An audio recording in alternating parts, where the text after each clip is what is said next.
ورنہ کہا جائے گا کہ یہ شخص مرتد ہو گیا۔ اسی طرح سے میرے بھائی چوتھا مسئلہ یہ معلوم ہوتا ہے کہ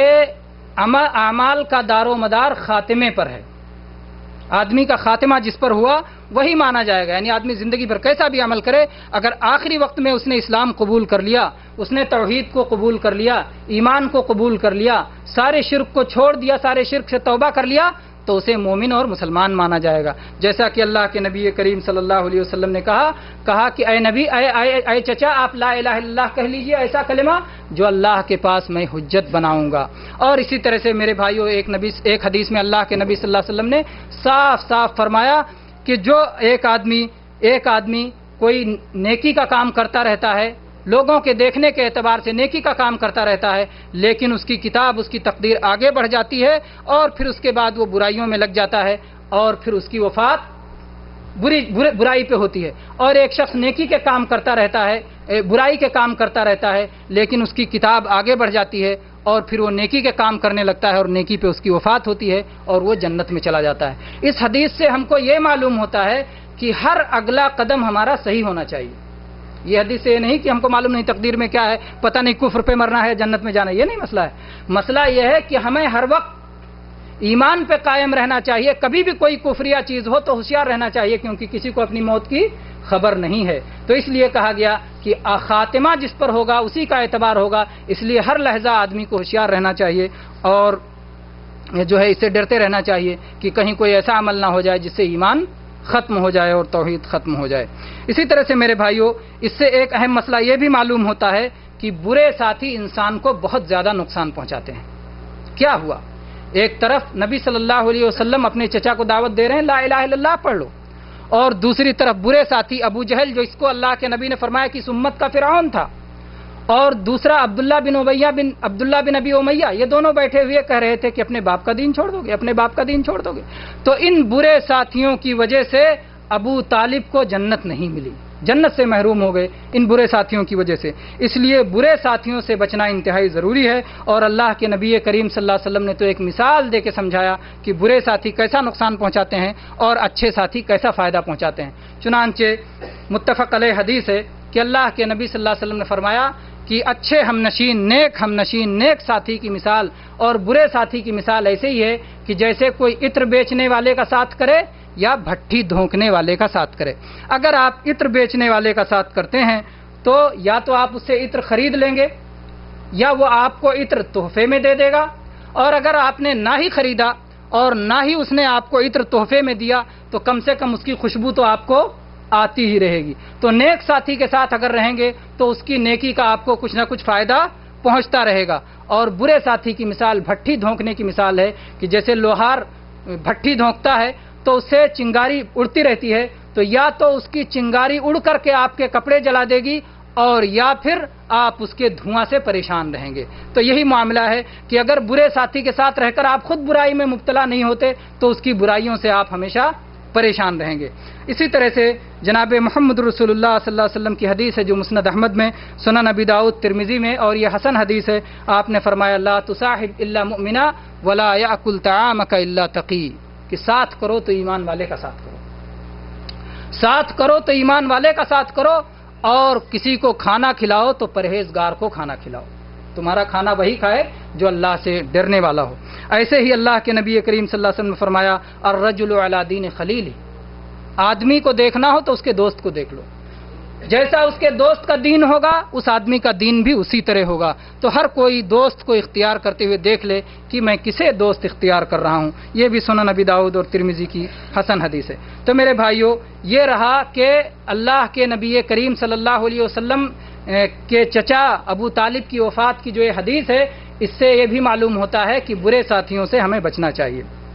اسی طرح سے اس میں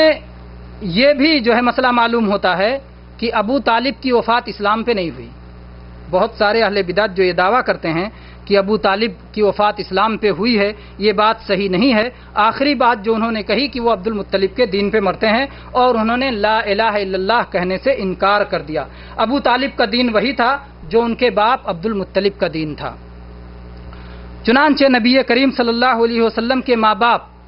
عبداللہ اور آمنہ، ان کا دین بھی عبد المطلب ہی کا دین تھا۔ اور یہ جو حدیث بیان کی جاتی ہے کہ اللہ تبارک و تعالیٰ نے آپ کے والدین کو زندہ فرمایا اور پھر وہ لوگ اللہ کے نبی صلی اللہ علیہ وسلم کے ہاتھ پہ مسلمان ہوئے اور پھر دوبارہ ان کی موت ہوئی، یہ حدیث کسی بھی قابل ذکر محدث نے صحیح قرار نہیں دیا ہے، بلکہ سارے معتبر علماء دین اس بات پر متفق ہیں کہ یہ حدیث گڑھی ہوئی ہے، یہ جھوٹی حدیث ہے، اور جو بھی دیندار شخص ہوگا میرے بھائی اس سے اس حدیث کا جھوٹ چھپ نہیں سکتا ہے۔ کیوں نہیں چھپ سکتا ہے؟ اس لیے کہ اگر اللہ کے نبی صلی اللہ علیہ وسلم کے والدین کو زندہ کیا گیا ہوتا تو یہ ایک عظیم الشان معجزہ ہوتا، دو اعتبار سے معجزہ ہوتا، مردے کو زندہ کرنے کے اعتبار سے بھی معجزہ ہوتا اور مرنے کے بعد، کفر پہ مرنے کے بعد دوبارہ ایمان لانے کا بھی معجزہ ہوتا۔ اس لیے کہ اللہ تبارک و تعالیٰ نے قرآن مجید میں فرمایا کہ جو لوگ کفر پہ مر جائیں ان کی توبہ قابل قبول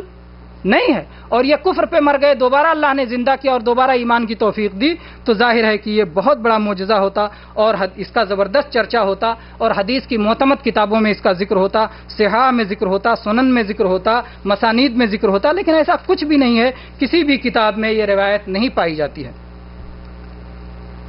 اور پھر یہ روایت اللہ کی کتاب کے بھی خلاف ہے، رسول اللہ صلی اللہ علیہ وسلم کی صحیح سنت کے بھی خلاف ہے اور اجماع امت کے بھی خلاف ہے۔ اللہ تبارک و تعالیٰ نے فرمایا لیست التوبۃ ولیست التوبۃ للذین یعملون السیئات حتی اذا حضر احدهم الموت قال انی تبت الآن وللذین یموتون وهم کفار۔ اللہ تعالیٰ نے فرمایا توبہ ان لوگوں کے لیے نہیں ہے جو برائیاں کرتے رہتے ہیں یہاں تک کہ جب موت آتی ہے تو کہتے ہیں کہ اب میں توبہ کرتا ہوں، اور نہ ہی ان لوگوں کے لیے ہے جو حالت کفر میں مر جاتے ہیں۔ تو حالت کفر میں اگر کوئی مر گیا تو پھر اس کے لیے توبہ نہیں ہے۔ اس حالت میں، اس آیت میں اس بات کا صاف طور پر اعلان کیا گیا ہے کہ کفر کی حالت میں مر جانے والے کے لیے توبہ نہیں ہے۔ ایسے ہی میرے بھائی صحیح مسلم کی آپ وہ حدیث یاد کریں جس میں اللہ کے نبی کریم صلی اللہ علیہ وسلم کے پاس ایک نوجوان آیا اور اس نے کہا کہ اللہ کے نبی صلی اللہ علیہ وسلم میرے باپ کہاں ہیں؟ آپ نے فرمایا کہ تمہارے باپ جہنم میں ہیں۔ اللہ کے نبی صلی اللہ علیہ وسلم نے دیکھا کہ وہ نوجوان بڑے غم کے ساتھ واپس پلٹ کے جا رہا ہے، اسے واپس بلایا